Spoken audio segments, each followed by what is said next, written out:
Hey folks, welcome back to another review with yours truly, Sam Healey. Today we're taking a look at Travelin across Europe. This is a game designed by Eli Lester, put out by Mind Fitness Games. Now, Mind Fitness Games is a company that I've enjoyed a lot of their games because they're simple and yet they're somewhat complex, and that there is a lot of thought that you have to put into that. Now, this one is a little bit more on their lighter fare, but it's not one that you can just kind of nonchalantly go about, and if you want to win at least. But it's kind of like the 10 Days In series, but just with cards. And that's basically what it felt like to me. So let's get down to the table. I'll show you how it works, and then we'll come back with some final thoughts in just a few moments.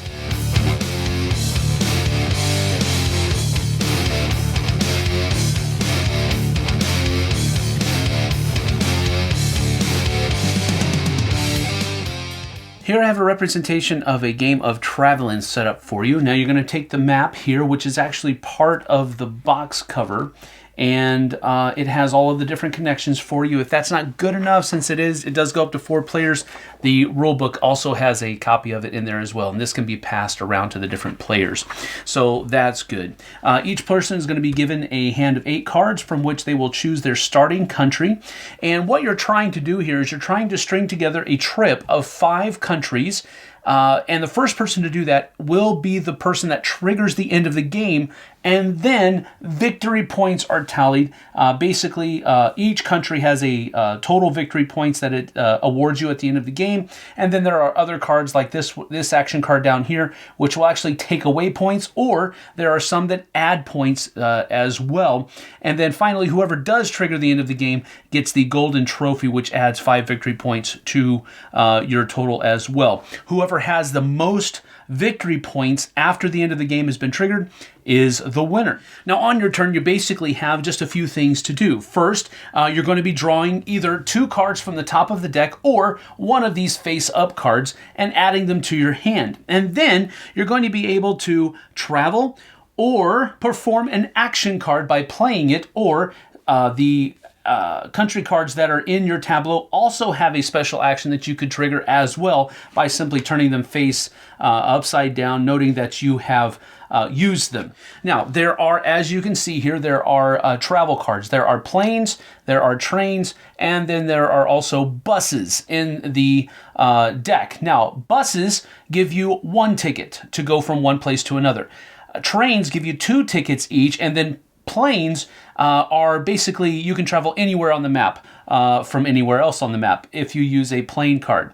Now, why are you going to need different numbers of tickets? Well, if you are in Germany, for example, and you want to travel down to Switzerland, which is CH, then you're going to need 1 ticket because there's only 1 link. But let's say you want to travel to Russia, then you need to go all the way over here. That would be 1, 2, 3 tickets that you would need to do that. So you could use a plane to do that, or you could use a bus and a train to travel from Germany to Russia. So that's basically how you're going to be doing moving around. And that's one of the actions that you can do. It's called traveling. You basically just get rid of one of those transportation cards from your hand to the discard pile, and then you move to wherever it is. Now, the country cards are cool because they actually have on there all of the different countries that are connected by 1 space to this country. So it helps you kind of plan ahead how you're going to be able to move and so forth and so on.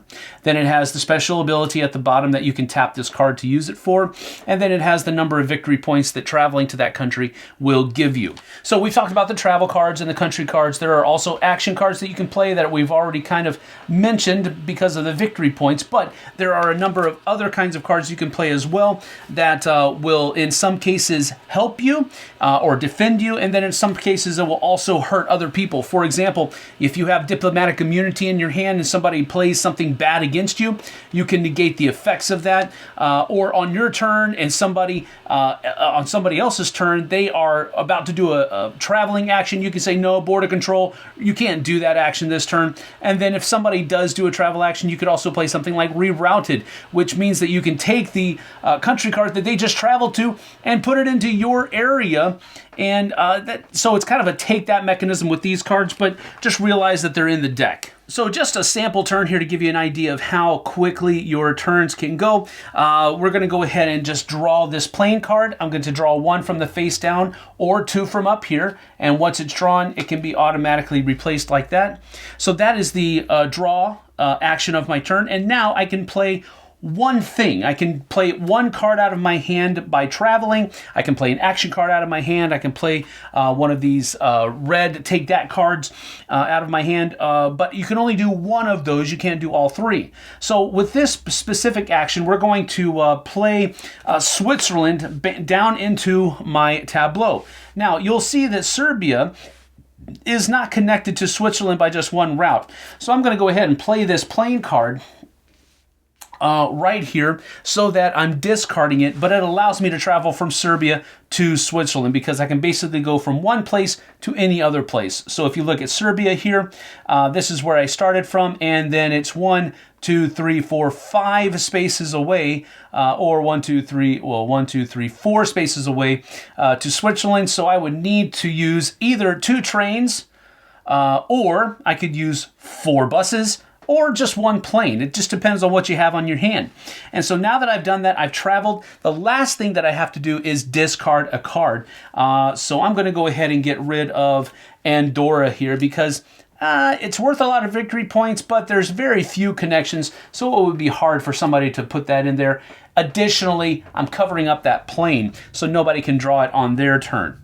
And that would be the end of my turn. The next person will begin their turn by drawing either 2 cards from the deck, one of these face-up ones, or the top card from the discard pile, and then they would be able to carry out an action as well.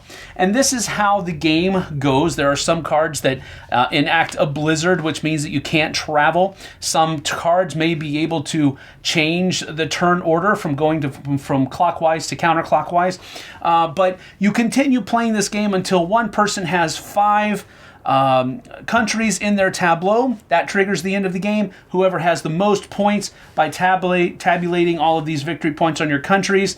Other cards that you may have been able to play from your hand, like this one right here, which gives you 5 points just for finding a souvenir, or a unique adventure. If you went to Germany, then you're going to be able to get an extra 3 points, and so forth and so on. So whoever has the most points is going to be the winner.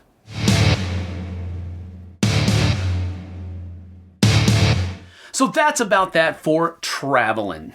Travelin across Europe. Now, as I said before, it's kind of like a 10 days in series game with just cards. And that's really how it felt, because you're just simply trying to get 5 countries in your tableau that all connect.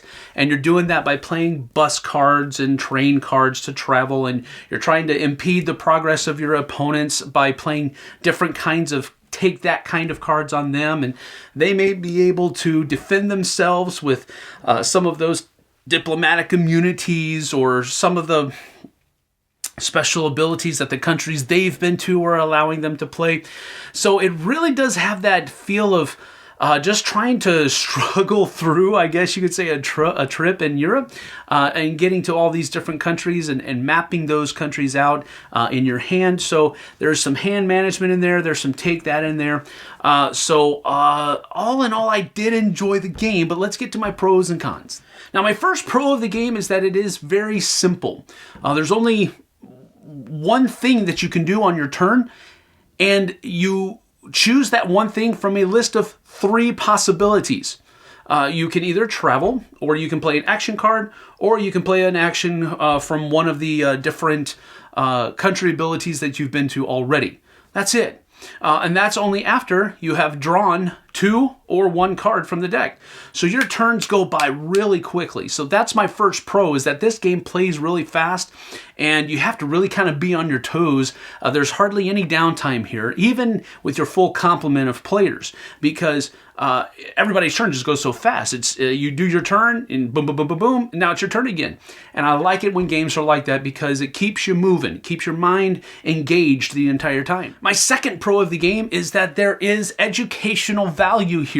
Now, I was playing this game with some people, and I was noticing that there was a lack of knowledge as far as geography was concerned. And so one of the things that this game will do, while it's not exact, it's not entirely accurate, the places that are on the board are going to be generally in the same area. So after you've played this for a while, you're going to get a better idea of where all of these different countries are. So there's educational value in the game, but it's not up there and in your face. It's just in the background hovering. So as you're playing the game, as you're having fun, you're also learning a little bit about geography. And that's cool when games do that, because you learn without actually feeling like you're learning. You're just simply having fun, but you're also learning where all these different countries are. And I like that.